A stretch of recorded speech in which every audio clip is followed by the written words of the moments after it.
poussés par l'Esprit de Dieu, de nous parler d'abord sur le pourquoi Dieu nous parle.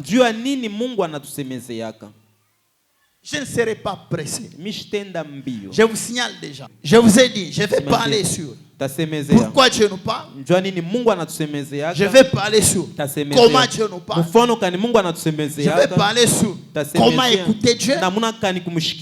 Je vais parler sur comment connaître la volonté de Dieu. Parce que Dieu nous parle. Lorsque Dieu parle, c'est tout un langage.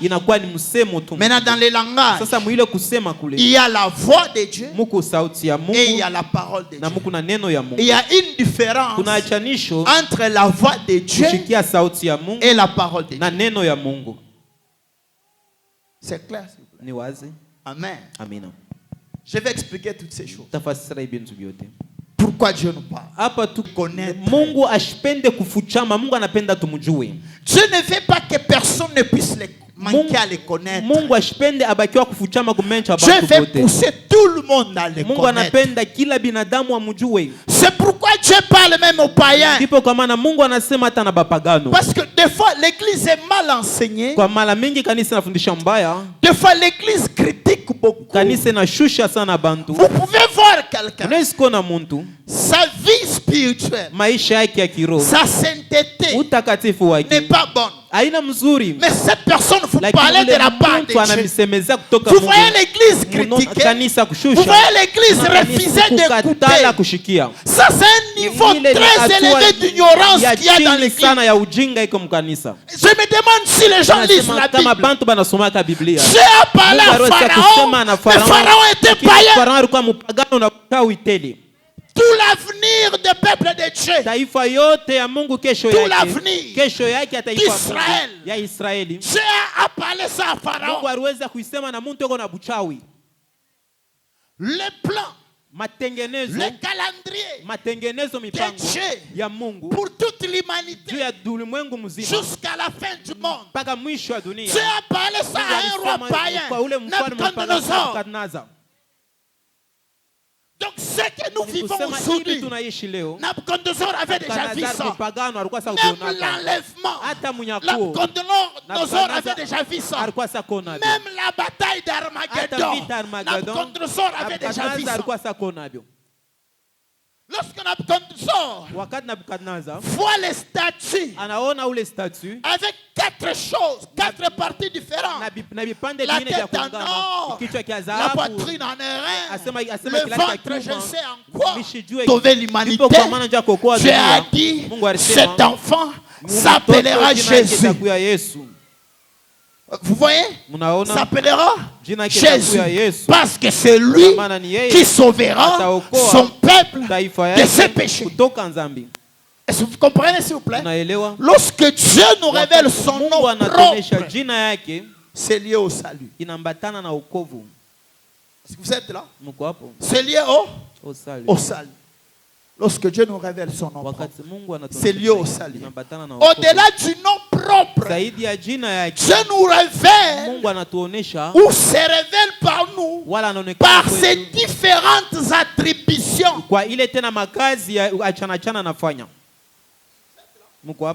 Par ses différentes quoi? Attributions.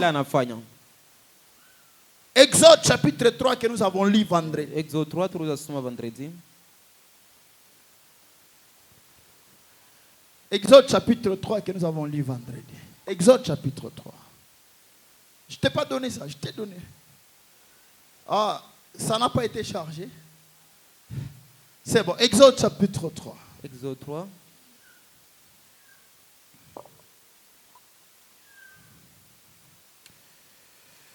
Nous lisons Exode chapitre 3 au nom de Jésus.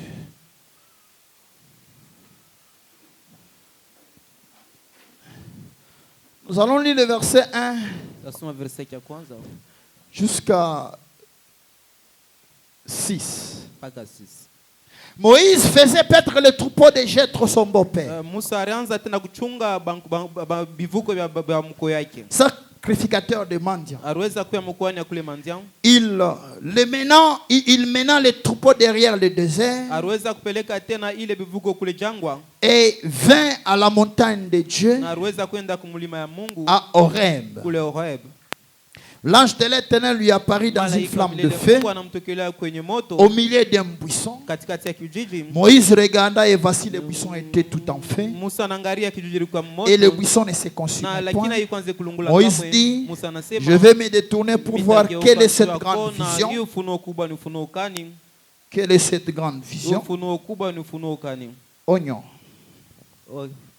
Quelle est cette grande vision? Je sais pourquoi je reprends vision. Peut-être je vais expliquer ça mercredi. Il y a tellement beaucoup de choses que je peux expliquer sur cet enseignement. Beaucoup de choses. Quelle est cette grande vision? Et il ajouta, je suis le Dieu de ton père, le Dieu d'Abraham, le Dieu d'Isaac, le Dieu de Jacob. Moïse se cacha le visage car il craignait de regarder Dieu. Que Dieu bénisse sa parole. Je ne prêche pas, j'enseigne. Alors souffrez la méthodologie que je vais utiliser. Bien aimés frères et sœurs, Moïse faisait paître les troupeaux de son père sur une montagne qu'on a appelée Horeb. Et là, Moïse va voir une vision. Déjà, je vais donner des détails peut-être mercredi ou vendredi. Lorsqu'on parle de la vision, il y a la vision d'éveil et la vision nocturne. Donc, si je peux bien expliquer, il y a la vision d'éveil et la vision qu'on voit avec les yeux fermés.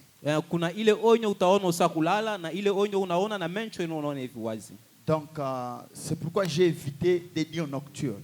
Parce que ça peut se faire pendant la journée. Même pendant que tu fermes tes yeux, pendant que tu pries, tu peux voir quelque chose.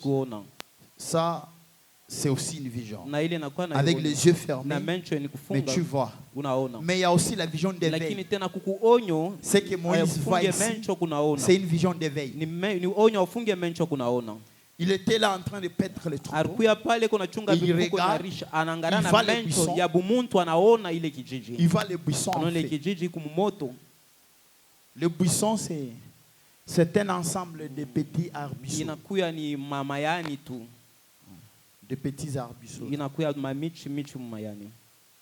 Mais Moïse regarde, c'est tas d'arbres en feu. Mais il se brûle. Et Moïse s'est dit, je veux me détourner pour voir. J'ai commencé à expliquer ça déjà vendredi. Et j'ai posé même la question de savoir quand est-ce que Dieu a commencé à parler à Moïse.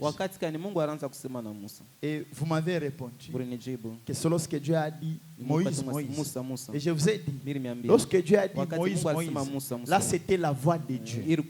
C'est là que Moïse a entendu la voix de Dieu. Mais Dieu n'a pas commencé à parler à Moïse là-bas.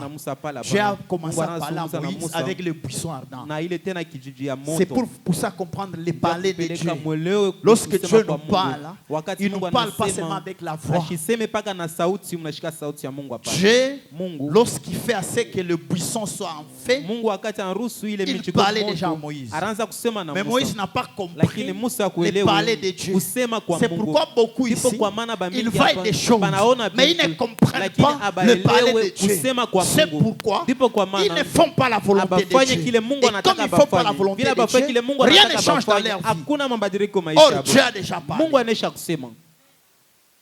Lorsque Moïse voit le feu et que le buisson ne se consume pas, Dieu lui parlait déjà. Mais Moïse n'a pas compris. Maintenant Moïse s'est dit, par lui-même, je vais me détourner pour voir quelle est cette grande vision.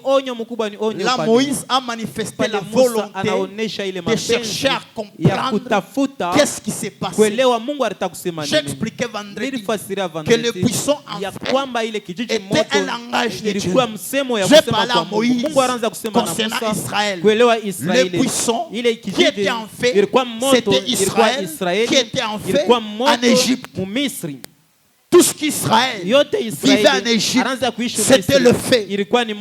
Mais le buisson qui était en feu n'était pas brûlé, n'était pas consumé. Pour dire quoi? Malgré qu'Israël était dans la souffrance, malgré qu'Israël était persécuté, mais Israël ne pouvait pas mourir, ne pouvait pas brûler à cause de ce qui s'est passé en Égypte. Alors lorsque Dieu parle à Moïse par le langage du buisson en feu, Moïse n'a pas compris. Mais alors Moïse s'est dit, je vais me détourner pour voir. Beaucoup des hommes de Dieu ont eu à prêcher sur ça pour dire ce que Moïse a fait. Il a fait demi-tour. Même moi, j'avais eu à dire ça au début de ma foi. Non, ce n'était pas ça. Parce que si c'était détourné, il ne pouvait plus voir les buissons. Alors qu'est-ce que Moïse cherchait à faire? C'est comme si tu es ici, mais tu vas s'épanouir en feu. Ça brûle. Il y a des flammes de feu, mais ça ne se consume pas. Maintenant tu te dis, il y a quelque chose derrière qui fait que ces paniers ne se brûlent pas. Maintenant je vais voir qu'est-ce qu'il y a derrière. C'est comme tu veux voir le metteur en scène. C'est comme tu veux voir le metteur en scène. C'est comme si on est en train de projeter les images. Ça te dépasse. Tu te dis non, non, je vais passer derrière. Je vais voir le metteur en scène. Je vais comprendre qu'est-ce qui se passe. Donc ici, Moïse cherchait à connaître l'auteur de cet acte. L'auteur de cet acte, c'est lui qui a fait à ce qu'il y ait le feu, mais que le buisson ne se brûle pas. Comment ça se fait? Lorsqu'il voulait se tourner pour aller là, Dieu ne lui a pas permis d'aller là. C'est là que Dieu l'a appelé maintenant. Donc il y a certaines situations qui arrivent dans notre vie. Il y a certaines difficultés qui arrivent dans notre vie. Il y a certaines circonstances qui arrivent dans notre vie. Ces circonstances-là, c'est Dieu qui nous parle. C'est un langage de Dieu, mais que nous ne savons pas déchiffrer.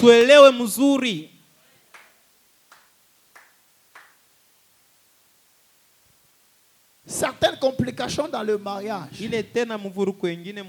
Certaines mésententes dans le mariage.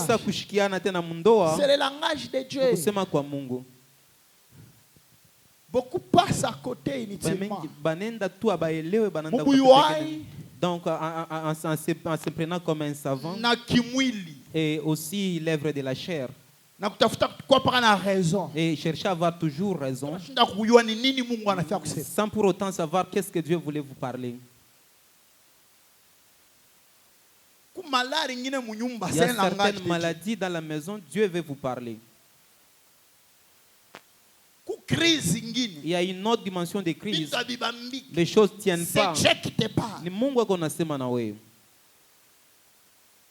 Mais lorsque tu ne cherches pas à comprendre qu'est-ce qui se passe, ça va perdurer. Mais lorsque Moïse a cherché à comprendre, la voix est sortie.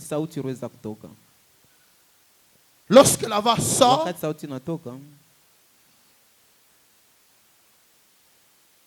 Dieu se révèle. Lorsque Dieu se révèle à Moïse, j'aime beaucoup Dieu. Il dit, je suis le Dieu d'Abraham. Ce n'était pas son nom. Dieu ne s'appelle pas le Dieu d'Abraham. Notre Dieu s'appelle Jésus. Alpha et Oméga.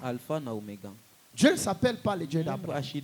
Mais lorsqu'il se révèle à Moïse, je suis le Dieu d'Abraham. Je l'ai expliqué vendredi.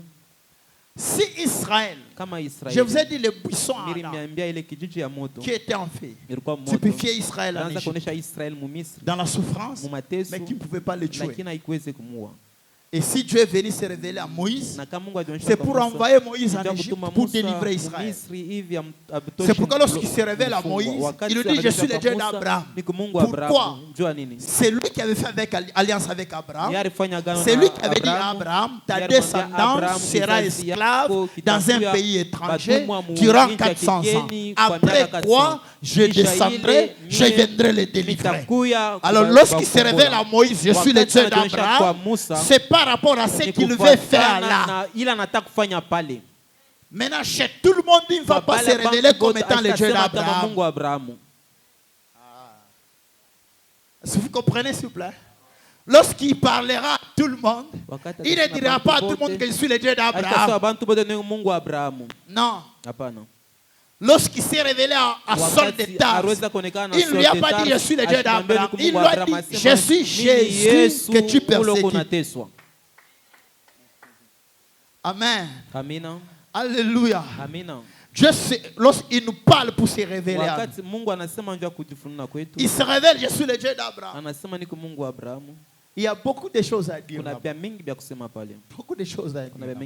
Lorsqu'il dit je suis le Dieu d'Abraham. Parce que dans Exode chapitre 6, qu'est-ce que Dieu dit? Dans Exode chapitre 6, qu'est-ce que Dieu dit?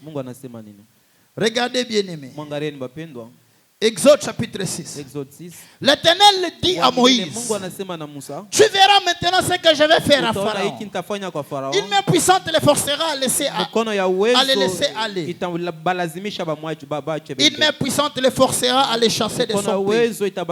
Dieu parle encore à Moïse et lui dit, je suis l'Éternel.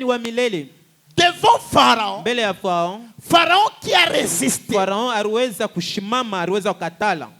Lorsque Moïse est parti, lui parlait de libérer les enfants de Dieu. Lorsque Moïse revient auprès de Dieu, Dieu lui dit, je suis l'Éternel. Ok, avant de l'envoyer, il lui a dit, je suis le Dieu d'Abraham. Mais lorsque Pharaon résiste, il lui dit, je suis l'Éternel. Ok, pour Moïse, Pharaon était Dieu.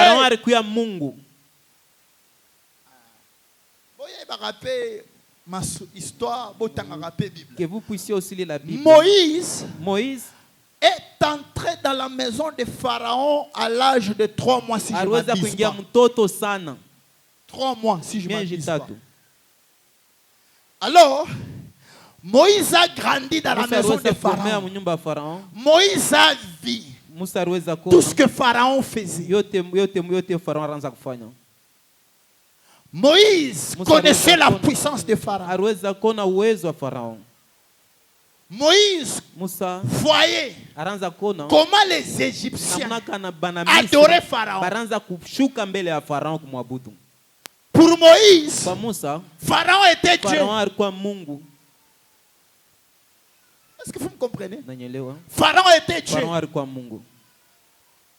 Pour Moïse, Pharaon était Dieu. Moïse craignait beaucoup Pharaon.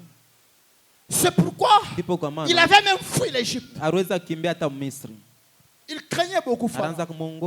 Il s'était dit lui-même que Pharaon va me tuer. C'est pourquoi il avait fui Pharaon. Mais lorsque Dieu l'envoie vers Pharaon, Dieu lui dit d'abord que je suis le Dieu d'Abraham. Ok.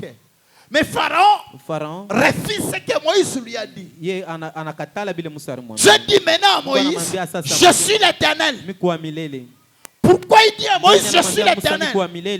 Si Pharaon est un Dieu, Pharaon a un débit, Pharaon a une fin. Mais moi, je suis l'Éternel. Ne me compare pas à Pharaon. Est-ce que vous comprenez? Les pharaons que tu vois, ce n'est pas lui le premier pharaon. Il y a des pharaons qui sont morts et qui se sont succédés. Mais moi, je suis l'Éternel. Je n'ai ni commencement ni fin. Je n'ai pas de successeur. Amen. Il dit, je suis l'Éternel. Il ne s'arrête pas là.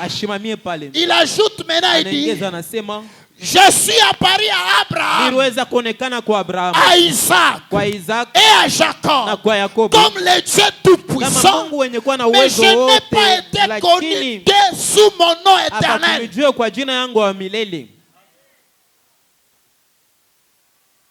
Amen. Là, j'explique la première raison pour laquelle Dieu nous parle.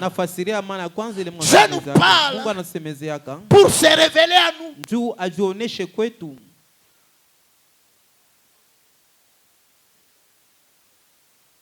Ok. Il y a une histoire. Je ne sais pas si c'est une anecdote. On parle de 6 aveugles qui étaient cherchés à toucher l'éléphant. Alors, quelqu'un les a aidés à trouver l'éléphant. Ils l'ont trouvé. Alors, un aveugle s'est avancé. Il est arrivé. Il a touché l'éléphant. C'était la queue de l'éléphant. Il dit, oh, je l'ai touché. L'autre dit, je vais aussi toucher. Lorsqu'il vient, il touche juste la queue de l'éléphant. L'autre, lorsqu'il vient, il touche juste les oreilles, je ne sais pas comment on appelle ça, de l'éléphant. L'autre, lorsqu'il vient, il touche juste l'ivoire de l'éléphant. Ils étaient tous avec. Mais lorsque tous ils les touchent, ils commencent maintenant à parler. C'est lui qui avait touché la queue, il dit, ah, Dieu. Et il dit l'éléphant. L'éléphant, il est comme un tigre. C'est comme un tigre. C'est comme un tigre. C'est lui qui avait touché, il dit non. L'éléphant, non, c'est comme une grosse viande. L'autre dit non. L'éléphant, ah non, c'est comme une ivoire. L'autre dit non. Moi je l'ai touché. J'ai senti. On dirait. Je ne sais pas comment expliquer ça. Ça kiffe, ça. Et donc c'est comme. Chacun d'eux parlait de l'éléphant selon la partie qu'il a touchée. Maintenant, un petit enfant qui était à côté d'eux, qui avait la possibilité de voir tous les éléphants. Il a commencé à les regarder. Ne vous disputez pas pour rien. Vous tous, vous avez raison. Toi qui dis l'éléphant est comme un tuyau, tu as touché sa queue. Toi qui dis l'éléphant est comme un tuyau, tu as touché juste son ivoire. Toi, tu as touché juste sa couche. Maintenant, lorsque vous mettez ensemble tout ce que vous dites là, c'est ça l'éléphant. Donc beaucoup parmi nous, Dieu s'est révélé. Il y a celui qui ne pouvait pas avoir des enfants, qui a eu des enfants. Lorsqu'il parle de Dieu, il parle de Dieu qui donne des enfants. Il y a celui qui n'avait pas le travail, qui a eu le travail. Lorsqu'il parle de Dieu, il parle de Dieu qui donne le travail. Il y a celui qui était lié par le démon, qui a été délivré. Lorsqu'il parle de Dieu, il parle de Dieu qui délivre. Mais tout cela, nous n'avons pas tort. Nous parlons d'un seul Dieu, mais nous les parlons selon qui s'est révélé à nous. Amen. Nous parlons de Dieu selon qui s'est révélé à nous. C'est pourquoi Dieu ne cesse de nous parler, parce qu'il ne cesse de se révéler. S'il s'est révélé chez toi comme étant le Dieu qui guérit, il ne fait pas s'arrêter là. Au-delà de te guérir, il veut te sauver. S'il s'est révélé chez toi comme un Dieu qui t'a sauvé, au-delà de te sauver, il veut te bénir. Oh, est-ce que c'est pas là quelqu'un? Amen. C'est pourquoi je déplore le comportement des Congolais, surtout les chrétiens congolais. Si seulement il a vu la main de Dieu dans un domaine, c'est fini. Il devient paresseux, négligent. Comment ça? À l'église à 11h, c'est alors qu'on va venir à 10h. À un certain moment, j'ai pitié. Je me dis clairement. À un certain moment, j'ai pitié. Vous voyez que vous êtes déjà arrivé. Vous croyez que vous en avez assez. Vous vous limitez, non? Vous n'avez pas qu'à. Dieu au-delà de tes données plus que sois seulement discipliné avec les choses de Dieu. Continue à chercher Dieu. Il va te donner beaucoup. Tu n'es pas encore arrivé. Il y a les gens qui ont plus que toi. Si tu nous dépasses, nous, il y a ceux qui te dépassent. Continue à être humble et chercher Dieu. Tu n'es pas encore arrivé. Abandonne l'orgueil. C'est pourquoi le Congo. Raison pour laquelle le Congo. Les colons sont moins nombreux. Mais vous allez voir chez les Juifs. Il y a plusieurs colons là-bas. Ils sont disciplinés dans la recherche de Dieu. Ils savent que si Dieu me donne l'argent, il s'est révélé dans ce domaine. Il y a aussi un domaine dans lequel il doit encore se révéler dans ma vie. Amen. Amen. Vous voyez un pasteur, il faut avoir des moyens. Il a des maisons, il a beaucoup de véhicules.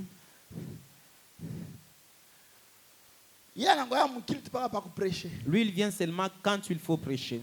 L'adoration, lui, non, il a déjà passé cette dimension. Il a déjà dépassé cette dimension. Il prêche et après il part. Il vous laisse avec votre culte. Un Congolais. J'ai jamais vu un blanc réagir de la sorte.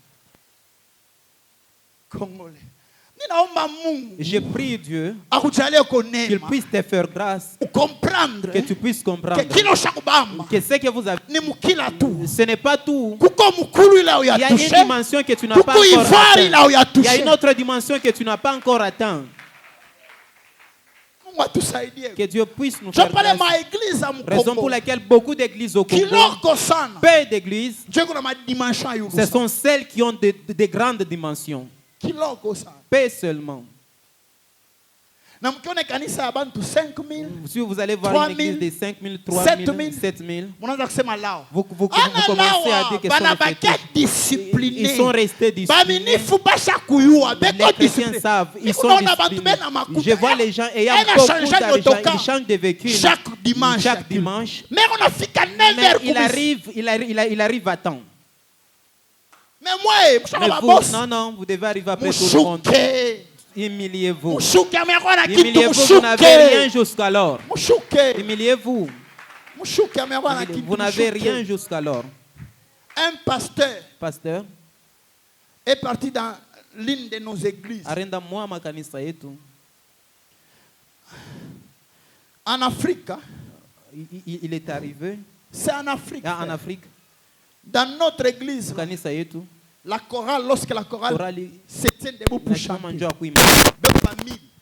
chorale seulement, une chorale de 1000 personnes. En Afrique, l'église est au Madagascar. À Madagascar. Notre église est épique. Notre église est épique. Madagascar. À Madagascar. Chorale. C'était 1000 personnes. Église, 40 000 personnes. 40 000 personnes. Le pasteur, il regarde. Et après, on a remarqué. Il a remarqué. Papa Moya. Un papa. Il est venu avec un enfant. Il a amené de local des enfants. Il est venu amener cet enfant auprès de sa maman. La maman s'est déplacée. Il a changé la couche. Et après, il a remis l'enfant au papa. Et ce papa a ramené l'enfant. Le pasteur demande pourquoi ces papas se sont mariés. Il dit que c'est le papa là. C'est le protocole. Un papa, c'est un protocole. Donc, on a fait le protocole. Il est en train de faire le protocole. Maintenant, il faut venir. Comme c'est bien lui, il doit ramener l'enfant auprès de sa maman. Pasteur dit, vous le voyez, hein? En sortant, je vais vous montrer quel véhicule qu'il a. Et à la sortie, pasteur, il était curieux. Voir un grand-papa faire ça. Ici chez nous, même en chorale, non, c'est pour les enfants. Non, on est déjà papa. Je vois même d'autres jeunes. C'est déjà, non, on ne peut pas chanter des jeunes. Bien tout. Que Dieu nous aide. Pasteur dit. Félicitations, papa. Félicitations, papa. À l'épaule. On m'a dit que tu es protocole, vraiment courage. Le pasteur qui on a les rôles si vous voyez quoi ici, la voiture Rox, la plus chère là, c'est pour lui. Il y a un mois, notre gouvernement avait des problèmes pour payer les militaires. C'est lui qui a débloqué l'argent dans son compte pour qu'on puisse payer les militaires. Il commence à trembler la chair des poules. Quelqu'un qui a militaire au pays. Mais comme protocole, il ne demande même pas être pasteur adjoint. Mais toi, tu vas demander d'être pasteur adjoint. Que Dieu se révèle dans ta vie. Que Dieu se révèle dans ta vie.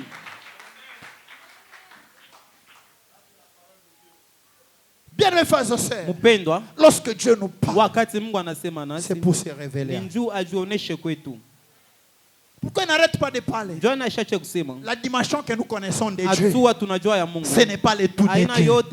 Il y a encore des choses à apprendre. C'est clair? Pourquoi Dieu nous parle? Pour nous faire connaître sa volonté. J'ai expliqué ça vendredi. Pourquoi Dieu nous parle? Pour créer la foi en nous. Je donne les raisons pour lesquelles Dieu nous parle. Pour nous faire connaître sa volonté. Lorsque Dieu te fait connaître sa volonté, tu dois agir selon sa volonté. Lorsque tu connais la volonté de Dieu et tu ne fais pas ça, tu ne seras pas béni. Ici, j'ouvre une parenthèse. Les célibataires sont là. Ok. Mettez bien vos doigts à l'air. Les sœurs célibataires. Okay.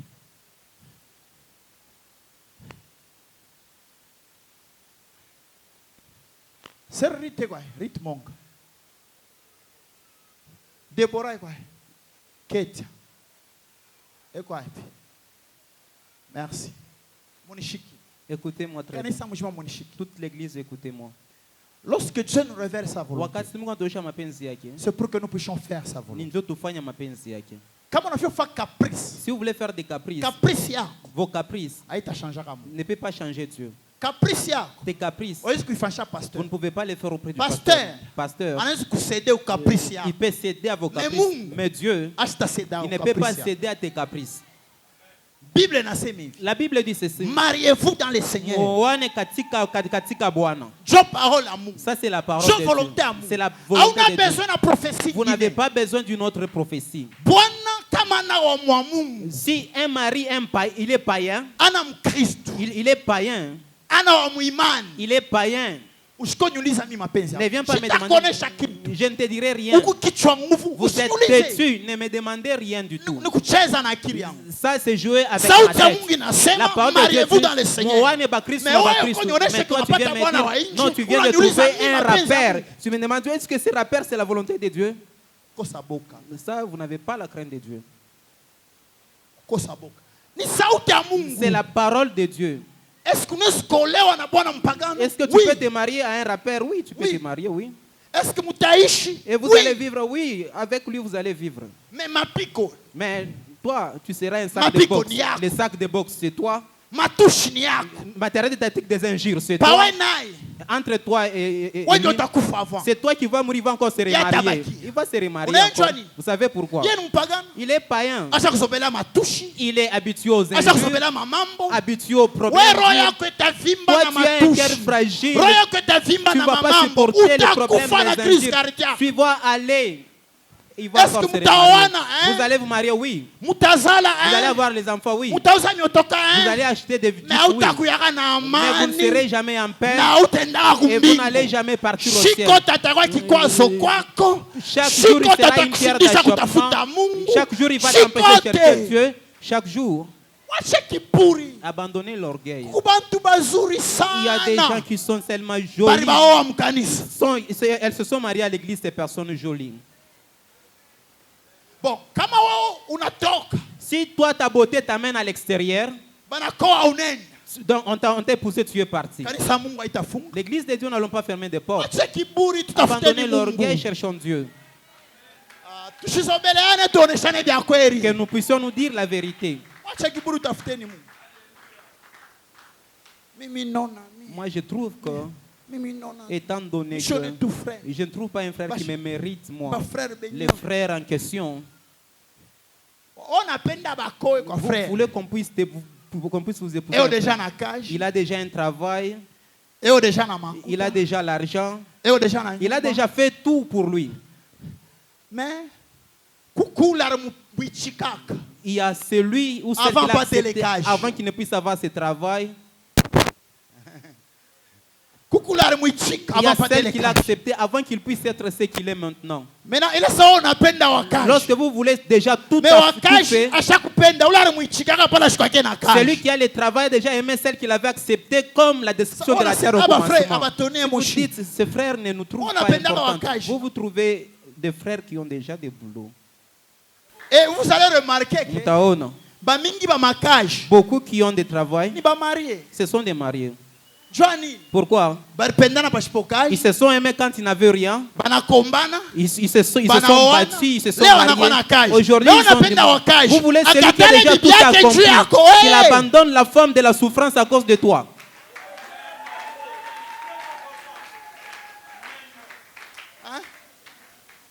Toi, tu es misère. Abandonnons un peu ces jeux-là.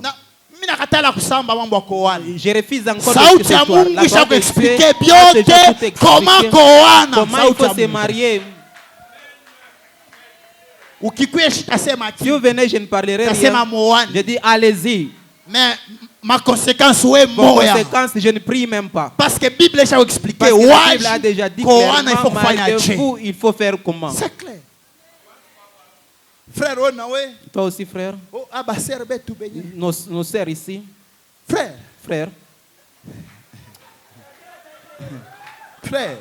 Doku. Frère Fabien. Frère Fabien, tu as vu? C'est parce que c'est parce qu'elle s'habille d'une manière de si elle veut, frère Fabien, si elle veut s'habiller comme dehors. Tu seras épaté, toi, frère Fabien. Tu seras épaté, toi, frère Fabien. Alors, elles aiment Dieu, frère Fabien. Elles se sont respectées. Elles ont ouvert leur corps, frère Fabien. Et puis, mariage. Les mariages. Le mariage, ce n'est pas la forme corporelle. Vous devez le savoir. Ce n'est pas la forme corporelle.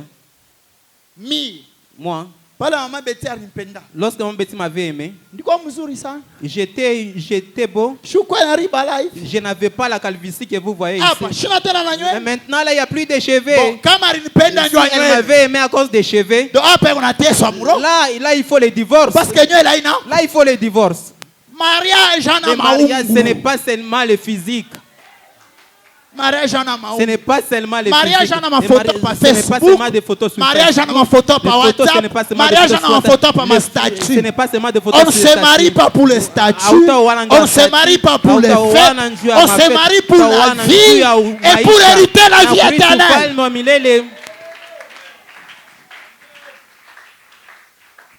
Donc Dieu nous parle pour nous faire connaître sa volonté. Mais si tu connais la volonté de Dieu, mais tu ne pratiques pas ça, tu vas payer les conséquences. Les chrétiens confondent beaucoup. Connaître la volonté de Dieu et pratiquer la volonté de Dieu, c'est des choses différentes. Plusieurs connaissent la volonté de Dieu, mais ils n'appliquent pas cette volonté de Dieu dans leur vie. Qui connaît que ma penzi ya Mungu ni kulipa dîme? Qui connaît que la volonté de Dieu il faut payer la dîme? Qui connaît? Mettons très bien ceux-là qui savent qu'il faut payer la dîme, c'est la volonté de Dieu. Restez seulement avec la main. Celui qui paye la dîme, garde sa main. Celui qui ne paye pas, soyez sincère. Abaissez votre main.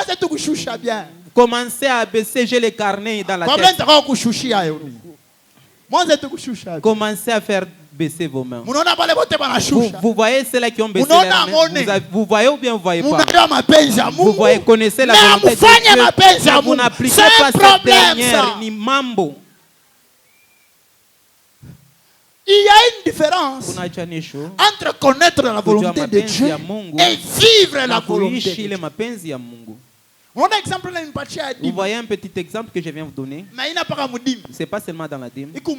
C'est dans plusieurs choses. La volonté de Dieu, tu dois bien t'habiller. La volonté que tu puisses prier. La volonté de Dieu que tu puisses te sanctifier. La volonté de Dieu que tu puisses le servir. La volonté de Dieu, vous la connaissez. Mais maintenant, accomplir, c'est là. C'est là que devient un problème. Mais alors, vous voulez que votre vie puisse être élevée. Comment vous allez avoir une vie élevée sans la volonté de Dieu? Vous voulez avoir comment vous allez être béni sans accomplir la volonté de Dieu? La Bible nous dit, ne négligez pas vos assemblées comme c'est l'habitude chez les autres. Mais toi, les jours de culte, tu es absent. Vous partez travailler. Le travail, c'est pas la société. Votre propre travail, vos propres activités. Vos propres activités. Vous pouvez fermer, venir à l'église, mais vous continuez à travailler.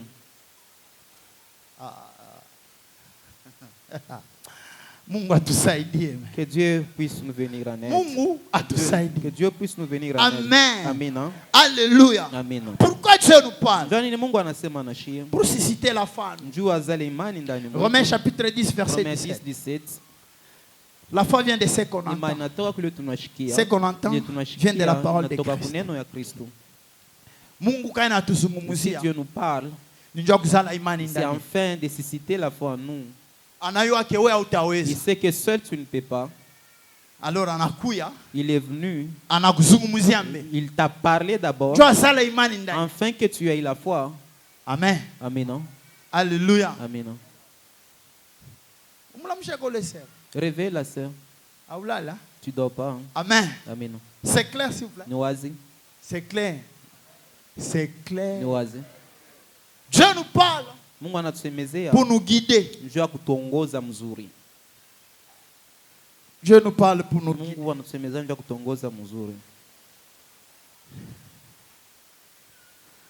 Dieu nous parle pour nous guider.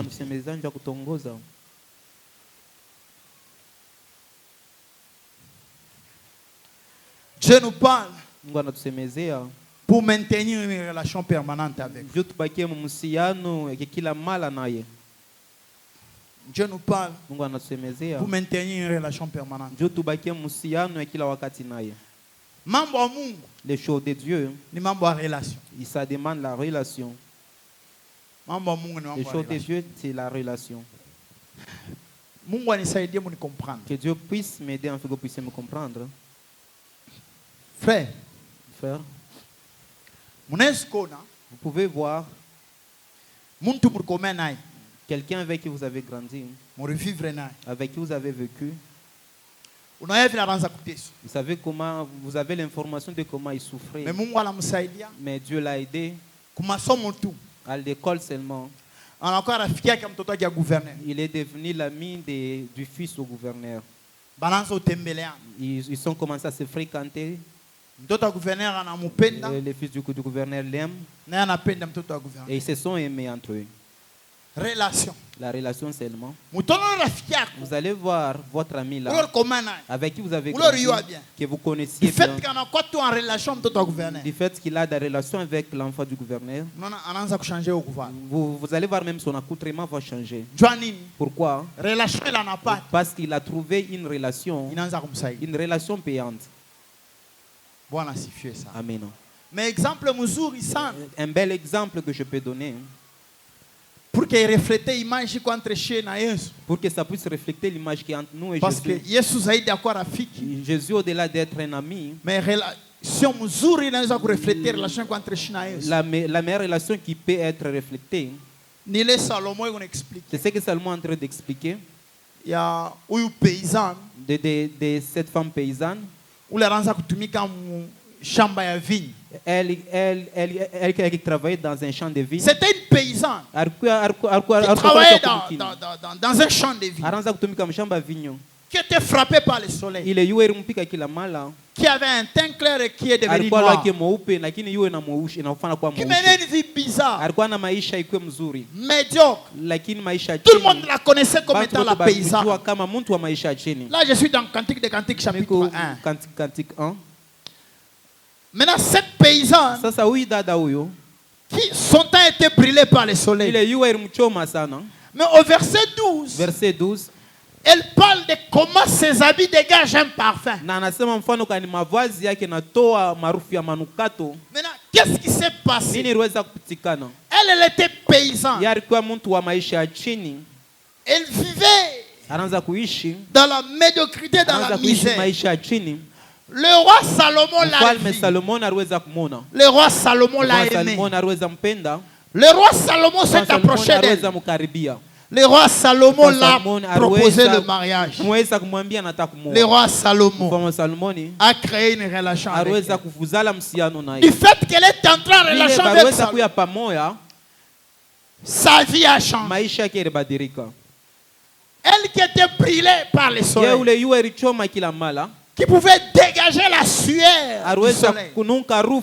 Elle commence maintenant à dégager le parfum. Parce qu'il y a relation. Amen.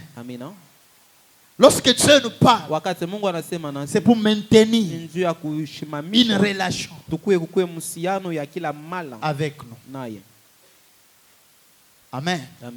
Lorsqu'on a une relation avec Dieu, telle que cette femme paysanne qui a été en contact avec Salomon. Salomon est resté dans le palais. Elle est sortie dans le champ. Mais elle s'est mise à dégager l'odeur du parfum de Salomon. Donc lorsqu'on est près de Salomon, on sent le parfum de Salomon. Mais lorsqu'on est près de cette femme, on sent le parfum de Salomon. C'est question de relation. Donc tout celui qui entre en relation avec Dieu, il est appelé à dégager la vie de Dieu, à libérer l'odeur de Dieu, le parfum de Dieu. Par lui on va Dieu, par sa vie on va Dieu. Amen. Alléluia. Maintenant pour que cette relation soit permanente, Dieu continue à nous parler. Ok. Dieu était en contact avec Salomon. Ta vie a changé. Tu as commencé à dégager le parfum de Salomon. Mais si tu restes loin de Salomon, et que toi et Salomon, il n'y a plus de relation, ton parfum va terminer. Et tu vas rentrer dans ton odeur paysanne. Mais si tu gardes ta relation avec Salomon, tu garderas l'odeur de parfum. Beaucoup de gens, ils montent, ils descendent. À un certain moment, ils sont élevés, à un autre moment, ils sont baissés. Pourquoi? Parce qu'ils ne maintiennent pas la relation avec Dieu. Ils ne maintiennent pas la relation avec Dieu. Alléluia. Amen. Dieu nous parle toujours pour entretenir une relation avec nous. Vous allez voir, même dans le mariage, la femme qui s'entretient bien avec son mari. Vous allez le remarquer. Vous allez le remarquer. Même une fille qui vient d'être fiancée et que les fiançailles sont bien et tout bien, vous allez remarquer, Elie, dans les quartiers, tu vas voir cette jeune fille qui s'habille désordre. Même à 13h, tu la vois toujours avec des poussières. Une fois fiancée, 9h, elle est déjà propre, bien habillée déjà. On comprend qu'il y a déjà un fiancé. Vous comprenez pas? Quelqu'un qui est déjà en relation avec Jésus, ça doit se voir et ça doit se savoir. C'est un problème de relation. Amen. Alléluia. Pourquoi Dieu nous parle? Dieu nous parle parce qu'il veut agir. Dieu nous parle parce qu'il veut agir. Écoutez-moi bien. Ça, c'est dans la nature de Dieu. Ça, c'est dans la nature de Dieu. Dieu, lorsqu'il veut agir, il parle toujours. Dieu, ça c'est la nature de Dieu. Dieu ne parle, n'agit pas sans parler. Et ne parle pas sans agir. Dieu, s'il veut agir, il parle toujours. Si tu vas Dieu parler, ça veut dire qu'il a déjà agi. Ça j'aime. Ça j'aime. Amen. Alléluia. Frère, aujourd'hui, Dieu m'a parlé. Je me suis vu avec un passeport. Je me suis vu avec un billet d'avion. Ce matin. C'est un billet pour l'Europe. Maintenant, je parlais avec quelqu'un. Je lui disais, bon, comme je veux partir en France, je ne partirai pas seulement en France. Je vais profiter, comme je vais prêcher en France, de faire un crochet en Italie avant de rentrer au pays. C'est d'eau. Dieu m'a parlé aujourd'hui. J'aime quand Dieu parle. J'aime quand Dieu parle. Quand Dieu parle, ça veut dire qu'il a déjà agi. Alors, je ne sais pas comment, je ne sais pas quand, je vais visiter la France et l'Italie. Ça, je crois. Mais je ne sais pas comment. Ça, je crois. Au monde de Fandinier, et lesquels aux autres du matin. Aux autres du matin. Je ne peux pas laisser l'église pour aller rester là-bas. Non. Je vais prêcher en France. Dieu m'a parlé aujourd'hui. Je vais prêcher en France. Et je vais visiter l'Italie. Et je vais rentrer au pays. Dieu m'a parlé. Aujourd'hui, quand je parle, ça fait du bien. Et pendant que Dieu me parlait, Dieu m'a montré une maison. Ma maison. Aujourd'hui. Dieu m'a montré ma maison. J'étais devant ma maison. Le véranda était vitré. Maintenant, je m'habillais, je me regardais dans le véranda. Maintenant, je parlais au maçon qui travaille. Je disais, il faut mettre les vitres même là-bas. Ça, je peux me voir même de. Zambe! Zamba osalango! Papa Patrick! Zamba osalango! Je ne sais pas comment, mais comme il a parlé, ça va finir par arriver. Si ça n'arrive pas, c'est moi le problème. Amen. Dieu nous parle parce qu'il veut agir. Qui Dieu lui a déjà parlé sur quelque chose? Qui Dieu lui a déjà parlé sur quelque chose? Merci. Moi, les autres ici, Dieu n'a jamais parlé. Vous savez pourquoi? Je vais vous aider mercredi. Lorsque je vais expliquer comment écouter Dieu. Comment écouter Dieu. Dieu parle à tout le monde. Le problème c'est que Job dit, je parle tantôt d'une manière, tantôt d'une autre, et on n'y prend pas. C'est clair? Je vais expliquer ça maintenant. Dieu nous parle pour agir. Dieu nous parle pour agir. Je parle à Jérémie. Dieu dit à Jérémie. Ah Seigneur, je vais lire ça. Jérémie chapitre 1. Jérémie 1. Lorsque Dieu nous parle, c'est pour agir. Jérémie chapitre 1. Dieu parle à Jérémie au verset 4. La parole de l'Éternel me fit adresser en ce mot. Avant que tu fisses formé dans le ventre de ta mère, je te connaissais.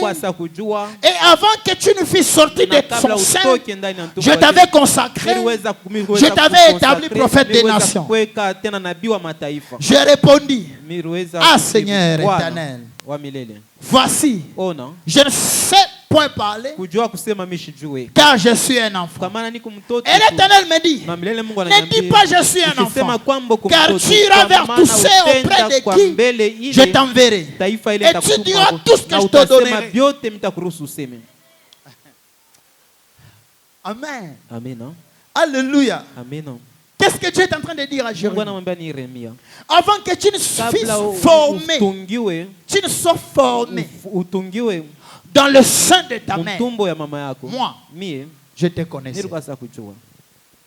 Avant que tu ne puisses sortir du ventre de ta mère, moi Dieu, je t'ai établi prophète. Ici, que Dieu te donne l'intelligence pour me comprendre. Alléluia. Quand est-ce que Jérémie était prophète? Depuis le ventre de Dieu l'avait déjà établi prophète. Donc, Dieu l'a connu avant. Dans le ventre de sa mère. Et avant qu'il sorte du ventre, il a été établi prophète. Maintenant, regardez. Jérémie est né. Il a prophétisé? Non. Jérémie a grandi comme tous les enfants. 9 mois. Il est entré de marcher à 4 pattes. Il ne prophétisait pas. Il est parti à l'école. Il ne prophétisait pas. Il a eu 15 ans, 20 ans. Il ne prophétisait pas. Est-ce que vous me comprenez? Est-ce que vous me comprenez? Mais il était déjà établi prophète ou pas? Il était déjà établi prophète. Mais pourquoi il ne prophétisait pas? Dieu n'avait pas encore parlé. Mais le jour où Dieu vient parler à Jérémie, est-ce que vous êtes là s'il vous plaît? Lorsque Dieu parle à Jérémie, Jérémie dit non, je suis un enfant. Dieu lui dit ne dis pas que tu es un enfant. Donc lorsque Dieu a parlé, c'est là que Jérémie a commencé à prophétiser. Amen. Donc, depuis pour toi, quand tu n'as pas encore parlé, ça ne va pas s'accomplir. Ce qui a lobby, ça veut dire il a déjà commencé à agir. Amen. Alléluia. Est-ce que quelqu'un me comprend? Quelqu'un me comprend? Amen. Ne dis pas que non. Non, moi je suis enfant. Ne dis pas que non. Moi j'attends lorsque j'aurai tel nombre d'années. Ne dis pas que non. Non, tu as déjà parlé, alors je me prépare encore. Non. Ça c'est un manque de foi. Dieu parle pour susciter la foi en nous et Dieu parle parce qu'il veut agir. Si Dieu a parlé, ça veut dire que tu dois commencer à acter. Tu dois commencer à faire quelque chose. Parce que si Dieu parle, ça veut dire qu'il a déjà commencé à agir. Il a déjà commencé à agir. Amen. Alléluia. Il appelle Josué. Il lui dit, Josué, Moïse mon serviteur est mort.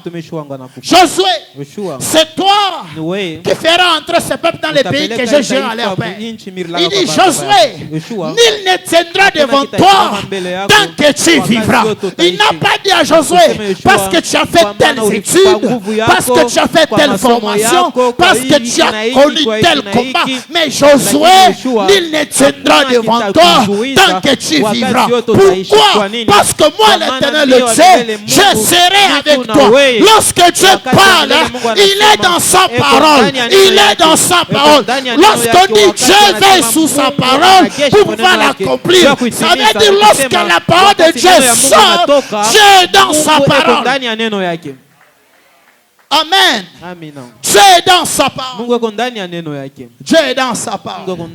Yaya, n'attends pas demain. Yaya, n'attends pas après-demain. Le Dieu qui a déjà parlé dans sa parole, il allait tout de lui. Il allait tout de lui. Il allait tout de lui. Amen. Alléluia. Ésaïe 55. Ésaïe 55. Ésaïe 55. Les versets 10 à 11. Ésaïe 55.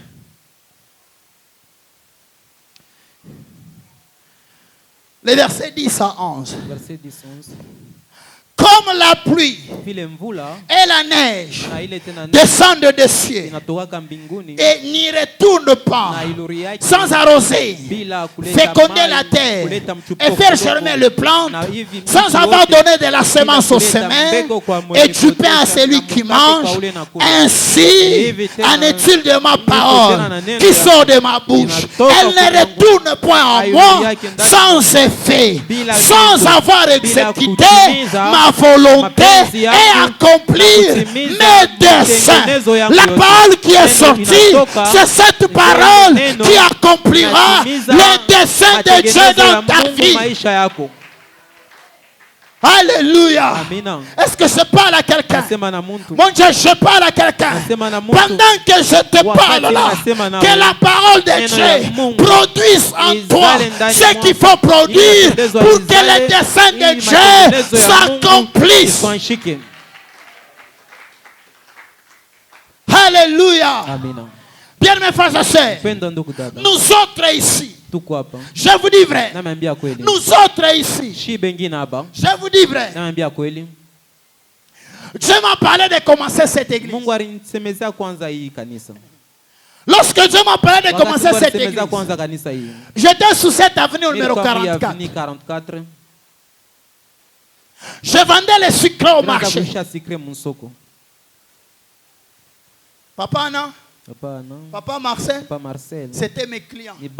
La sœur Lisette était ma cliente de secret. Maman Mireille, elle est là. Maman Mireille Banza, tu es là.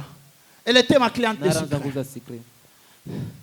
Lorsque Dieu m'a appelé, il m'a demandé de commencer cette église. Je vendais les secrets au marché.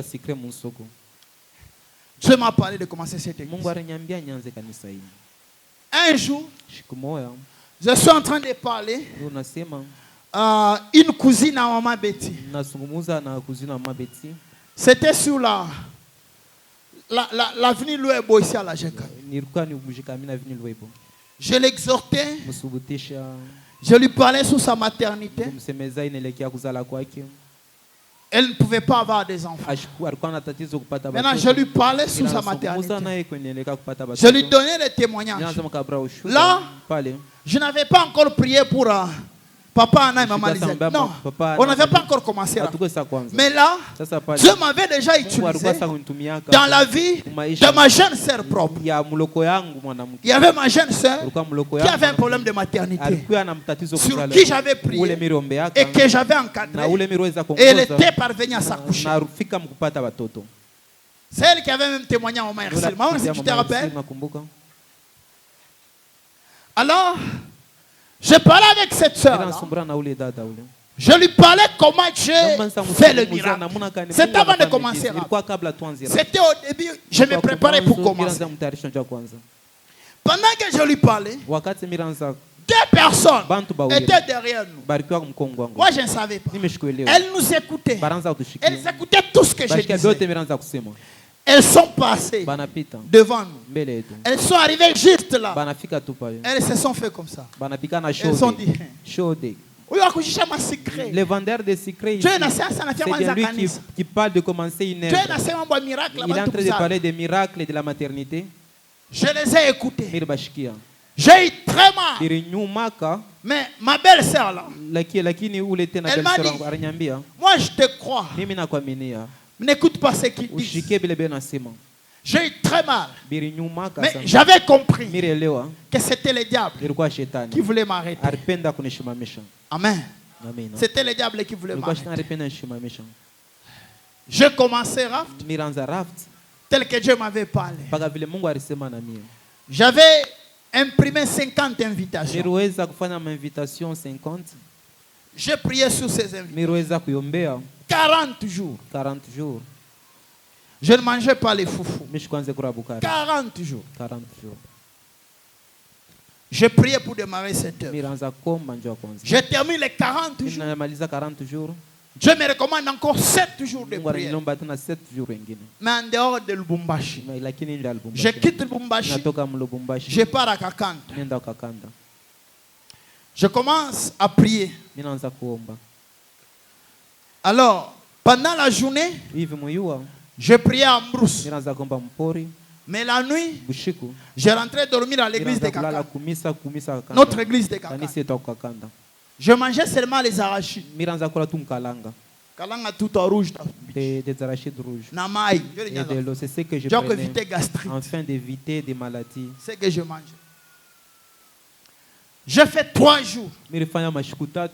Mon 4e jour, Pasteur Élisée me dit que Mungu va recommander. Et Dieu leur avait recommandé qu'il puisse démarrer un séminaire à Kakanda, qu'il puisse commencer à passer nuit à l'église. Comme ça, ça veut dire que discipline personnelle. Comme moi je suis dans mes disciplines personnelles, que je puisse commencer à passer nuit chez frère Dani. Vous les connaissez. C'est alors que Dieu planifiait quelque chose. Ses frères, il était dans les mariages. Il ne pouvait pas avoir les enfants. Sa femme aussi se nomme Judith. Alors, lorsque je suis allé passer nuit là-bas, le premier jour, j'ai passé nuit au salon. C'est là que j'avais prié. Lorsqu'il est revenu le matin, ils ont frappé à la porte, je les ai ouverts. Ils ont trouvé, j'avais déjà étalé quelque chose. On m'a dit, frère Blaise, je suis touché par l'Esprit de Dieu afin de te laisser mon lit.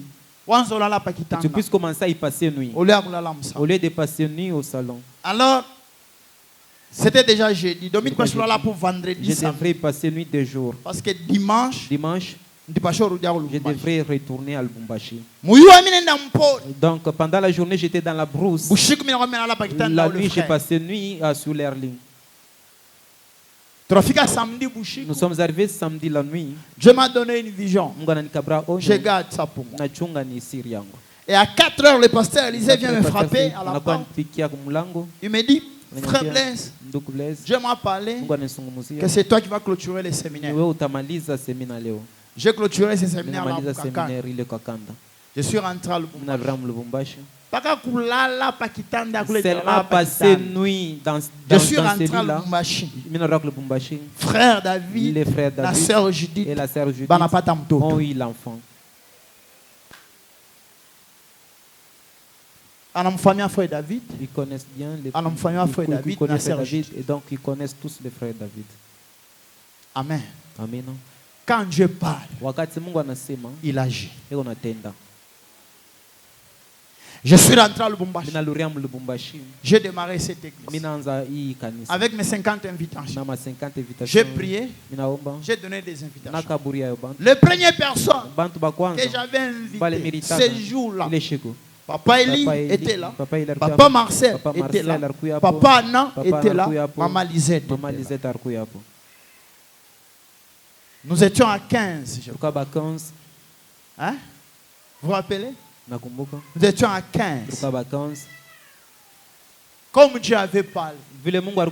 C'est pourquoi nous sommes là aujourd'hui. Vous voyez ce que nous sommes? Mais Les 4 personnes qui étaient là le premier jour sont toujours avec nous. Dieu est fidèle. Dieu est fidèle. Lorsqu'il parle, il agit. Amen. Amen. Lorsqu'il parle, il agit. Pourquoi je vous donne ce témoignage? Pour que vous puissiez comprendre que Dieu est fidèle.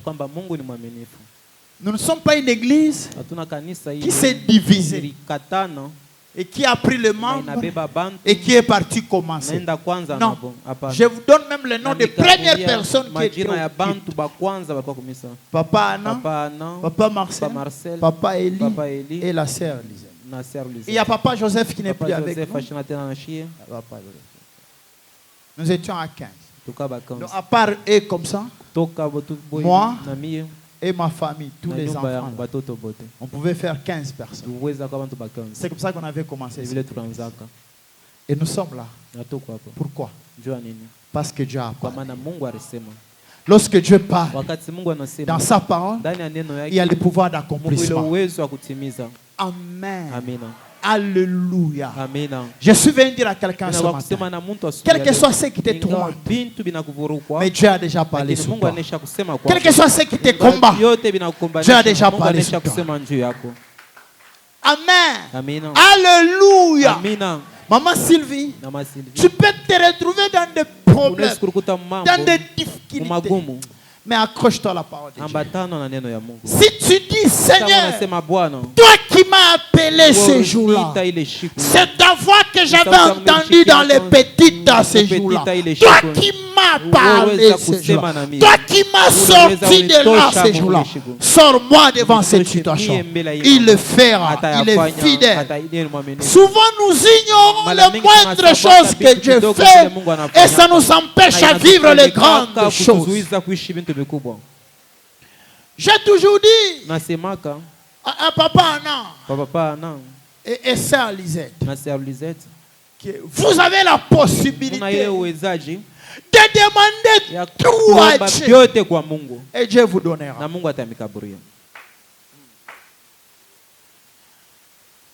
Dieu avait confirmé le miracle dans mon ministère, dans ma famille. Et partout. Mais au début de cette église, les premières personnes par lesquelles Dieu a confirmé mon ministère, c'était sur Papa Anna et Maman Lisette. Nous étions dans un culte comme ça. Nous étions 6 et 30 combien? 20 quelques, je crois. Une vingtaine. Une vingtaine. Nous étions en train de prier. Papa Anna et Maman Lisette, ils avaient déjà fait 4 ans. 4 ans dans le mariage, sans avoir des enfants. Dans la famille de Papa Anna, sa famille lui mettait la pression et disait qu'il fallait divorcer. Maman Lisette n'avait pas la masse que vous voyez actuellement. Elle était mince. Alors, il parle au disait beaucoup de choses. Elle n'a pas le poids qu'il faut supporter l'enfant. Elle ne peut pas avoir les enfants. Elle ne peut pas avoir les enfants. À l'hôpital, ils ont décrété qu'il y a un kyste. Chez les tradis, non, il y a un insecte. Il y a un insecte. Mais j'étais en train de prêcher tel que je prêchais comme aujourd'hui. J'ai entendu Dieu me parler. Et Dieu me dit, aujourd'hui, je vais visiter Anna et Lisette. Ça n'a pas fait de bruit. C'est pourquoi je vais expliquer comment Dieu nous parle. Mercredi. Je vais expliquer comment Dieu nous parle. Papa, je n'ai pas entendu. Blaise, Itana, Nalisette, prie pour eux. Je vais expliquer comment Dieu nous parle. Je vais expliquer. Dieu m'a dit, aujourd'hui, je le visite. Je lève ma tête. J'étais en train de prêcher. J'arrête ce que je faisais. Je lève ma tête. Je dis à ceux-là qui étaient là, aujourd'hui, Dieu va visiter les couples là. Couple là avancé ici. Papa Marcel, tu étais là? Maman, tu étais là? Tu étais là, maman Nicolas? Merci. Dachudel était là. Ils sont passés devant. Nous avions prié. Nous n'avons pas prié 30 minutes. Nous n'avons pas prié plus d'une heure. Nous avons prié parce que c'était la recommandation de Dieu. Si Dieu a déjà dit, il accomplit. Nous avons prié. C'était entre mars et avril. Si je ne m'abuse pas. C'était dans un culte de jeûne et prière. C'était entre mars et avril. Mars, avril. Nous avons prié au mois de mars. En novembre. Elle a eu la grossesse. Elle n'était pas informée. Elle avait le ventre qui gonflait. Elle disait que c'était la grossesse. Les frères disaient non, c'était les kystes. Maintenant là c'est la fin. La femme dit non, ça c'est la. Je suis grosse. L'homme dit non, non, c'est les kystes. Mois de novembre, nous sommes pas décembre, vous avez entendu décembre, janvier. Janvier. C'est alors qu'ils se sont rendus à l'hôpital. Ils sont allés à l'hôpital. Ils ont dit c'est la grossesse. Les frères ont dit non, que nous puissions changer d'hôpital, que nous puissions aller à un autre. Ils se sont rendus à un autre hôpital. Ils ont confirmé que c'était la grossesse. Celle disait qu'il était content, mais lui était perplexe. Il était perplexe. Il disait non, je dois comprendre qu'est-ce qui se passe réellement. C'est pourquoi le jour où lui il était demi-fou. Une joie intense. Alléluia. Amen. Dieu est fidèle. Lorsque Dieu parle, il agit déjà. Dakarine ne quoi pas? Dakarine, elle est ici. Moussamba. Dakarine. Dakarine, elle est votre mot. Dakarine Moussamba. Elle était aussi dans le mariage. Elle ne pouvait pas avoir aussi des enfants. Elle aussi, on l'avait informé, elle a un insecte. Elle a vu le témoignage de Frana. Elle les a suivis. Non, allons-y seulement. Ils sont venus. On a parlé avec elle. Nous sommes partis lui rendre visite. Je lui ai dit, explique-moi d'abord, qu'est-ce qu'on a dit à l'hôpital? Elle m'a dit, non, moi je ne suis pas encore parti à l'hôpital. Mais les tradis praticiens m'ont dit, ni Kiloulou. C'est un insecte. Hein? Kiloulou. Un insecte. Elle était mince. Elle avait perdu le souci. Le souci, vous regardez comme ça. Vous avez pitié d'elle. Je lui ai dit, c'est que les tradis praticiens ont dit, vas-y aussi à l'hôpital, viens me donner les informations. À l'hôpital, qu'est-ce qu'on avait dit?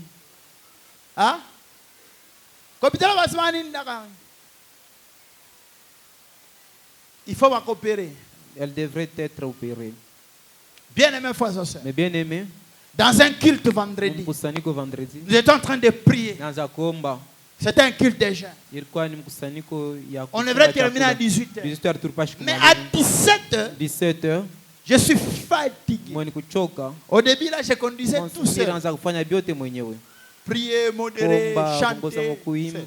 Fatigué. À 17h, j'ai dit, on doit arrêter la prière. J'ai entonné une chanson pour que nous puissions arrêter la prière. Pendant que j'entends la chanson, nous chantons. Et je voulais clôturer la prière.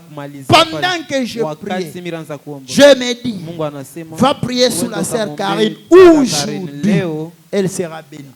Aujourd'hui.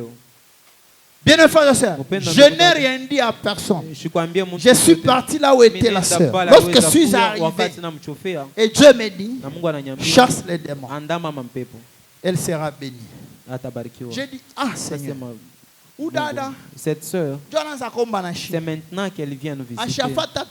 Même pas 3 semaines avec nous. Que je puisse commencer à chasser directement les démons. Elle va être complexée. Elle ne viendra plus jamais à l'église. Le Seigneur me dit c'est les démons chassent. J'ai dit Seigneur, c'est pas possible. Le Seigneur me dit touche son ventre. J'ai dit non. C'est là que je dois parler. Avec vous qui avez les dons spirituels, il faut savoir parler avec l'Esprit de Dieu. Je sens l'Esprit qui me pousse à aller toucher au ventre. J'ai dit non, Seigneur. C'est une femme mariée. Comment est-ce que je vais toucher le ventre d'une femme d'autrui? Si c'est toi qui me parles. Écoutez bien vous qui avez les dons spirituels. Si c'est toi qui me parles réellement, je ne peux pas toucher son ventre. Mais elle touche son ventre. Je n'ai pas parlé comme ça pour qu'elle afin qu'elle m'écoute. J'ai parlé avec Dieu. Je n'ouvrais même pas ma bouche. Je parlais dans mon cœur.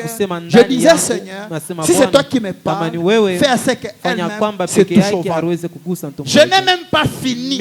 Elle-même s'est touchée au ventre.